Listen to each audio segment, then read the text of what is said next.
This administration had been cooperating with the ICC since nung pinayagan nila na pumunta yung mga investigators dito sa Pilipinas.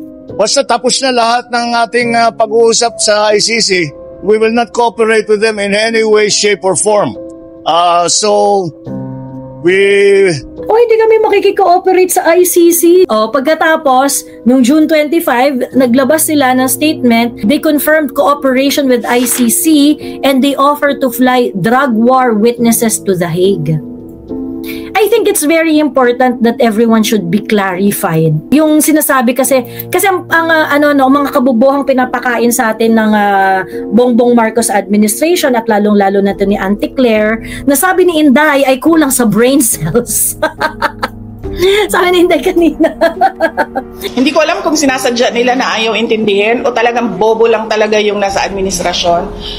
I'd likely lean doon sa latter kasi sa lahat ng mga desisyon nila lately. Alam mo, sa totoo lang talaga nahihiya ako as a Filipino ba na nanonood yung ibang bansa sa atin, and this is the state of the nation. Etong administrasyon na to talaga kulang sa brain cells eh. Sabi ni DOJ, kino-confirm na daw niya ang cooperation with ICC at nag-offer nga daw na lipad ang mga drug war witnesses sa The Hague. O, diba? Taray ng Philippine government! O, syempre, yung panggasolina dyan, yung papunta dun sa The Hague, malamang kukunin yan sa pera ng bayan, diba? So, ngayon, I would just like this to be very, very clear. Kapag kunwari sinasabi ng government na, hindi naman kami nakikikooperate sa sa ICC talaga, ganyan. Wala namang cooperation na nangyayari, ganyan. Pag ginaganyan tayong bullshit ng administration. Ladies and gentlemen, this administration had been cooperating with the ICC since nung pinayagan nila na pumunta yung mga investigators dito sa Pilipinas. Mag-ikot-ikot, magala-gala, whether pasyal o hindi, no? They are already cooperating. Kasi kung pupunta yung mga dito, pagkatapos wala man namang warning sa kanila na, well, you can visit the Philippines, but you can only visit the Philippines for leisure, ganyan-ganyan. You cannot do any investigation, ganyan. Pero at that time, sinasabi lang ng gobyerno is that, hindi, pupunta lang sila, papayagan lang namin sila dito kasi pasyal lang naman ang pupuntahan nila. Ang daming mga salawi kay ni Auntie Claire na walang alam sabihin, kaya niya si Sara sa bardagulan, sabi ni Angela Gomez. Totoo. Hindi ko alam kung natatandaan ninyo, no, yung, alam niyo kaya namin na-coin yung term na ulo-ulo lang. Yung, kasi ang sinasabi ng, hindi naman kami nakikikooperate. Pero pinapayagan lang namin silang magpunta dito. That's exactly what we were trying to say at that point. Yung kinukonvince tayo ni Bongbong Marcos na para tayong mga yung jowang virgin, di pa nakakaranas ng kahit anong kamunduhan. Tapos ang jowa mo si Bongbong Marcos. Tapos sabi ni Bongbong Marcos, hindi naman natin ipapasok yan, ulo-ulo lang.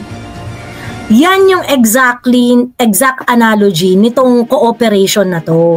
Sinasabi nila, wala naman talagang cooperation. Pinapayagan lang namin pumunta dito yung mga ICC investigators, pero wala naman talaga, hindi kami makikikooperate, hindi namin sila bibigyan ng documents. Pagkatapos ngayon, na to? Diba, i-fly pa nila ang mga war witnesses ko nanapay. Dadalhin pa nila yung mga witnesses sa The Hague. Yan, pera pa namin yung papanggastos dyan, putang ina nyo. I'm pretty sure, pera pa ng bayan ang gagamitin dyan.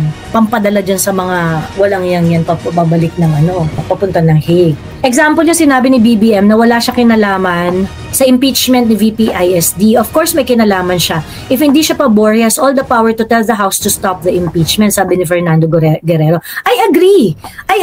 Ito nga yung binobobo kasi tayo ng BBM administration by saying na kasi yung trabaho kasi niyan, legislature ang may hawak niyan eh. Walang control ang presidente dyan. Bullshit. The president has political power. How? Okay? How can the political power of the president be demonstrated? Ang presidente ang nag-a-approve ng release ng bawat project. So, na ibig sabihin yan? Ibig sabihin yan, if the House of Representatives, may kanya-kanya yan ng mga binabackupan ng mga projects. Diba? Kani-kanilang mga distrito. And if the president is going to decide on certain things, let's say, sabihin na natin na ayaw kayong impeachment, wag nyo yung ituloy. Pero pinipilit ng House of Representatives na hindi, ituloy natin yan. The President can actually flex his political power, no? He can actually flex his political power. Sige talaga, mapilit kayo. Sige, hindi ko pagre-release yung mga budget na pinagre-request ninyo. Hindi ko pagre-releasein yan. Ayoko nga kasi ayoko ng kaguluhan, ng instability sa aking gobyerno. Diba? So that is something that BBM can do. Pero ang ginagawa kasi nitong gobyernong ito sa tulong ni Attorney Claire Castro ay binobobo niya ang audience. Ginagawa niyang blame president si BBM by making it appear na parang wala siyang kapangyarihan. And this is a sign of an incompetent leader. You do not know your political power, Bongbong Marcos. Tanga mo You do not know your political power. I am not saying that the president should exercise the political power all the time. No, you cannot do that as well. Kasi when you exercise your political power, you are actually expending your political capital. Kasi kapag ganyan ka ng ganyan, sabihin mo na parang, exercise ko yung political power ko, mag-aano ako. Pagka ginawa niyo impeachment na yan, sige, bala kayo, di ko i-release yung mga budget ninyo, ganyan-ganyan. Siyempre, pagka ginawa mo yon, the congressman would also feel bad about it. And siyempre, mababad trips din sila doon sa presidente. And that would mean na kapag yung presidente naman ang nangailangan ng tulong nito mga kongresistang to, baka siya naman yung bawian. So, it's politics in that area. There is politics in that area, no? Kaya nga sabi ko, yung presidente would have political power and it must be exercised prudently. Yung sinabi ko naman na pag-flex niya ng political power does not necessarily mean na gagawin niya yun sa pamamagitan ng pag-ipit ng budget It can be done, there are so many ways to skin the cat. Ang punto ko lang dito is that the president is not helpless, unlike how they want it to appear, yung kasi tinatanga tayo ni Claire Castro Huwag kayong pumayag na tinatanga tayo nito ni Auntie Claire na parang, hindi, walang magagawa ang Pangulo dyan kasi legislature na yan. Itang kung ganun pala usapan, ano yung trabaho ni Bongbong? Diba? He doesn't want to exercise his discretion. Ang problem kasi sa BBM administration, they try to spend their political capital on things na wala namang return. Yung mga bagay na walang return. Saan inubos ni Bongbong Marcos yung kanyang political capital? Sa Cebu. Ano nangyari? Olat, si Ante Muguen.